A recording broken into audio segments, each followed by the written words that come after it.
Good morning বন্ধুরা, কেমন আছে সবাই? আশা করছি ভালো আছে। আর অনেকদিন পরে আসলাম একটা নতুন ভিডিও নিয়ে। তো ব্যস্ততার কারণে আসা হয়নি। তো এখন সকাল বাজে 9টা। আর কচুর পাতা আজকে রান্না করবো, কচুর পাতার বড়া।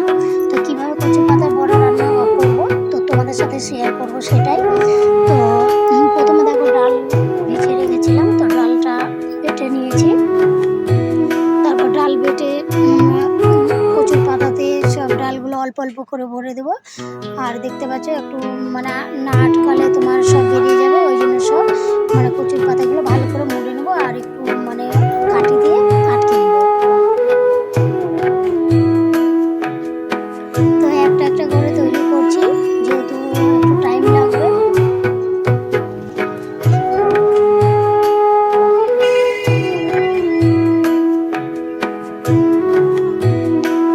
দেখতে পাচ্ছ বন্ধুরা, আমার কচুর পাতা বড়া, কচুর পাতা মানে রেডি হয়ে গিয়েছে। এখন জাস্ট শুধু ভাজবো। তো চলো দেখতে থাকো ভিডিওটা। এখানে দেখো, জিরা, লঙ্কা, আদা সব পেস্ট করে নিয়েছি, যেহেতু শনিবার নিয়ে পেঁয়াজ করবে না। আর একটু দিয়েছি সর্ষে, আর এখানে কেটে নিয়েছি দুটো লেবু। কারণ লেবু দিলে তোমার মানে কচুর পাতাটা যে এটা একটু চুলকানো ভাব থাকে, ওইটা মানে লেবু দিলে চুলকাবে। ওই জন্য দুটো পরিমাণ মতো লেবু দিয়ে দিতে হবে, যেন মুখটা না চুলকায়।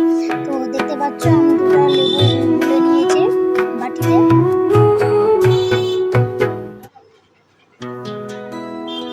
কচুর পাতা বড়াটা শনিবার নিরামিষের দিন খুব ভালো লাগে। তোমরা একবার বাড়িতে ট্রাই করতে পারো। তো আশা করি সবার ভালো লাগবে, আমার তো খুব ভালো লাগে। তো বাড়িতে শনিবার করে করি।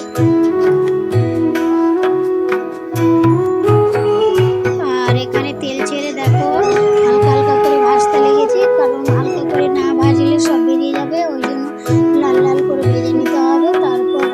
তারপর আলু ছোট ছোট করে সেদ্ধ আলু কেটে রেখেছিলাম। তো আলুটা তোমার যেহেতু গ্যাসে সেদ্ধ করেছিলাম, গ্যাসে সেদ্ধ না করলে আলুটা মানে বড়াগুলো ভেঙে যাবে।